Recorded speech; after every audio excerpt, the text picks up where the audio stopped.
Hello दोस्तों, मैं हिमांशु। तो आप सभी का 24 तारीख को एग्ज़ाम है, the children of researching education.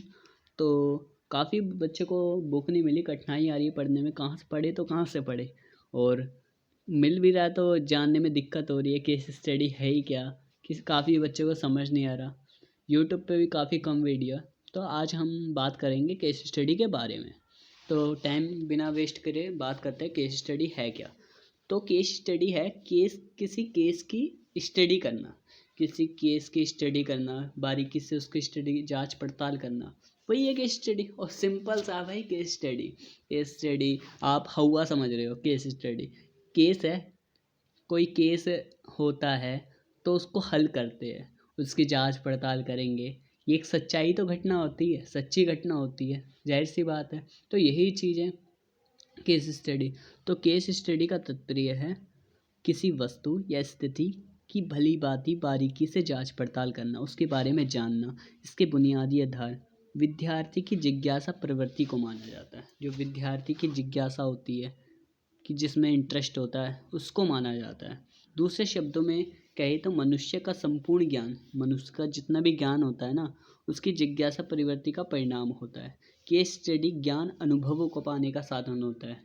अगर हम उसे केस इंटरेस्ट लेंगे, अनुभव करेंगे, क्या है उसके बारे में जानेंगे, तभी तो पता लगेगा केस स्टडी आखिरकार है क्या। इस विधि में विद्यार्थी स्वयं समाधान ढूंढने के लिए सक्रिय भूमिका निभाता है। जो विद्यार्थी खुद ही स्वयं अपने आप ही समाधान ढूंढता है कि क्या है केस स्टडी, जो भी कठिनाई होती है उसे खुद ही से दूर करता है। जबकि अध्यापक केवल अध्यापक की भूमिका होती है। जो बच्चे के कठिनाई आती है किसी चीज़ को समझने में, उसकी समस्या को भलीभांति तरीके से परिचित होता है अध्यापक, और उसको हल करता है। तो यही है केस स्टडी, और क्या है।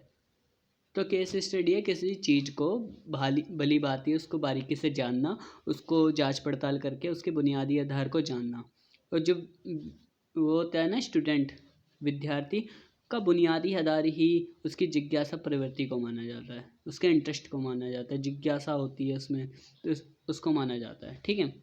और दूसरे शब्दों में संपूर्ण ज्ञान ही मनुष्य का उसकी जिज्ञासा प्रवृत्ति का परिणाम होता है। तो केस स्टडी ज्ञान अनुभव को पाने का साधन है। इस विधि में विद्यार्थी स्वयं खुद से समाधान ढूंढता है, और बस अध्यापक का केवल काम होता है विद्यार्थी की समस्या को हल करना, उसको भली भांति उसको जानना, उससे परिचित होना और उसको हल करना। तो आगे चलते हैं। व्यक्तिगत अध्ययन अपने आप में एक पहली समस्या होती है। जब हम किसी चीज़ के जब बच्चा पढ़ता है ना पहली बार, तो जैसे हम केस स्टडी के बारे में पढ़ रहे हैं, तो बच्चे की कठिनाई आती है, भाई समझ नहीं आ रहा मुझे, मैं नहीं पढ़ रहा। अगर उसको हल किया जा सकता है अपनी समस्या को, अभी नहीं आ रहा, चल दोबारा पढ़ेंगे तब आएगा, तब भी नहीं आया, चल तिबारा पढ़ेंगे तब समझ में आएगा। तो समस्या को हल करा जा सकता है उसका विश्लेषण कर कर। तो ये नहीं कि भाई एक बार में समझ नहीं आया नहीं पढ़ रहा मैं। भाई पढ़ो, दोबारा पढ़ो। अब आपको एक बार वीडियो देखने में समझ नहीं आया तो दोबारा देखो, क्या है केस स्टडी। तो इसके बारे में जानते हैं। व्यक्तिगत अध्ययन अपने में एक ही पहली समस्या आती है। जब हम पहली बार पढ़ते हैं, समस्या होती है, इसे हल किया जा सकता है। इससे पहले में बहुत सी सूचना समिहित रहती है। इन सूचना का विश्लेषण कर कर उसके बारे में विश्लेषण करें कि कैसे हुआ भाई ये, समझ रहे हो। और उसका विश्लेषण नहीं करेंगे, उसे हल कैसे करेंगे। हम एक रास्ते से गए, ये बंद है, चल दूसरे से चले गए, ये बंद है, तीसरे से गए, वही बंद है, चौथे से चौथा खुला है, विश्लेषण करा, इधर गए उधर गए इधर गए, विश्लेषण करो उसका, उसको विश्लेषण कर कर उसको हल किया जा सकता है। कि हार्ड है तो मैं आपको आसान शब्दों में बता रहा हूँ, उसका विश्लेषण हो गया ना, बदल दिया इस चीज़ को, कम बातें कह रहा हूँ। अब व्यक्तिगत, जब हम किसी चीज़ को पढ़ते हैं भाई समस्या आती है, जाहिर सी बात है। व्यक्ति किसी चीज़ के बारे में पढ़ेगा, उसको समस्या आएगी, तो हल निकालने के लिए उसका विश्लेषण करते हैं। ठीक है, फिर उसका हल निकाला जा सकता है। केस स्टडी विषय, वस्तु, व्यक्ति, स्थान, सत्य घटना पर आधारित होती है। ठीक है। जो केस स्टडी होती है ना, किसी के बारे में भी हो सकती है केस स्टडी, या किसी विषय के बारे में हमें कठिनाई आ रही है पढ़ने में, किसी वस्तु के बारे में जानने में कठिनाई आ रही है, किसी व्यक्ति के बारे में कठिनाई आ रही है जानने में। ये एक सत्य घटना पर आधारित होती है, कि सत्य घटना होती है, वास्तविक घटना होती है केस स्टडी। ठीक है। कोई केस हुआ तो सत्य घटना है ना, जब भी तो केस हुआ। तो ये सत्य घटना पे आधारित होती है। ये किसी इकाई का संपूर्ण विश्लेषण होता है, किसी एक इकाई का ही संपूर्ण विश्लेषण होता है। ये किसी वस्तु का हो सकता है, या किसी अस्पताल का हो सकता है, या किसी मंदिर का हो सकता है, या किसी समुदाय का हो सकता है। किसी भी एक चीज़ का ये पूरा संपूर्ण विश्लेषण होता है। तो यंग कहते हैं 1991 में यंग जी ने कहा था, यंग के अनुसार केस स्टडी इकाई के जीवन का गवेषण तथा विश्लेषण की पद्धति है, चाहे वे एक व्यक्ति की हो सकती है, या एक परिवार की हो सकती है, या एक संस्था की हो सकती है, तो या अस्पताल की हो सकती है, या संस्कृति की हो सकती है, या पूरे संपूर्ण समुदाय की हो सकती है। केस स्टडी किसी की जांच पड़ताल करना, किसी एक चीज़ की जांच पड़ताल करना ही केस स्टडी कहलाता है। दोस्तों, हम सभी जानते हैं वर्तमान समय में शिक्षक का उत्तरदायित्व बढ़ गया है और उसकी स्वतंत्रता भी कम कर दी गई है कि बच्चों को मारना नहीं चाहिए, पीटना नहीं चाहिए, उसका स्वतंत्रता कम कर दी गई है। ठीक है, तो शिक्षक की भूमिका होती है छात्रों के अधिगम के लिए व्यवस्थापक की होती है, कि शिक्षक एक सलाहकार होता है। सबसे बड़ी बात, सलाहकार होता है, सलाह देने वाला होता है शिक्षक। मार्गदर्शक होता है, रास्ता बताता है बच्चों को किस राह पे चलना चाहिए। शिक्षक को अपनी कक्षा के समस्यात्मक बालकों से रूबरू होना पड़ता है कि ये बच्चा कैसा है, वो बच्चा कैसा है, उस बच्चे को कैसी कठिनाई आ रही है पढ़ने में, सभी बच्चों से रूबरू होना पड़ता है। ऐसे बालकों को सुधार के लिए शिक्षक को हमेशा तत्पर रहना पड़ता है।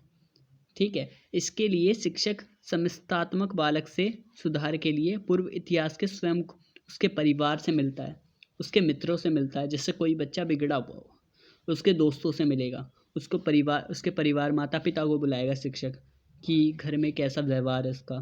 ठीक है, उसी के बेसिस पे उसको सुधार करेगा शिक्षक। ठीक है, तो सभी मित्रों से पूछताछ करके तथ्यों को संकलन करता है, तथ्य को इकट्ठा करता है। इसी अध्ययन के द्वारा वह उस कारणों को खोजता है जिससे फलस्वरूप उसका आचरण व व्यवहार असामान्य हो गया है, बेकार हो गया है।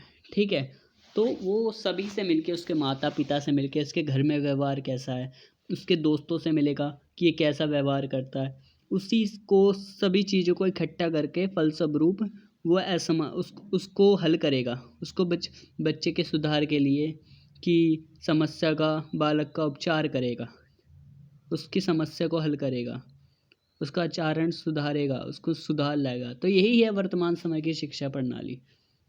तो हम ये भी लिख सकते हैं इस क्वेश्चन को अच्छा बनाने के लिए, अपने आंसर का अच्छा दिखाने के लिए। तो इसमें आप ये बना कर लिख सकते हैं अपने हिसाब से कि वर्तमान समय में शिक्षा प्रणाली में क्या असर पड़ा। शिक्षक का उत्तरदायित्व बढ़ गया, ठीक है, स्वतंत्रता कम कर दी गई। शिक्षक क्या करता है, मार्गदर्शक होता है, रास्ता दिखाता है किस राह पे चलना चाहिए, और बच्चों की समस्या को हल करता है। ठीक है, और माता पिता से पूछताछ करता है, उसके मित्रों से पूछताछ करता है, जिस जिस उसी तथ्यों के संकलन करके इकट्ठा कर उसके अध्ययन करता है, उसके कारणों को खोजता है। ठीक है, उसके आचरण को पहचानता है, उसका व्यवहार देखता है, उसी के बेसिस पे तो देखता है, पहले उन सभी तथ्यों को इकट्ठा करता है। तो यही है। तो आपको वीडियो अच्छी लगी तो वीडियो को लाइक करें, शेयर करें और हमारे चैनल को सब्सक्राइब करें, और ऐसे ही बने रहे वीडियो।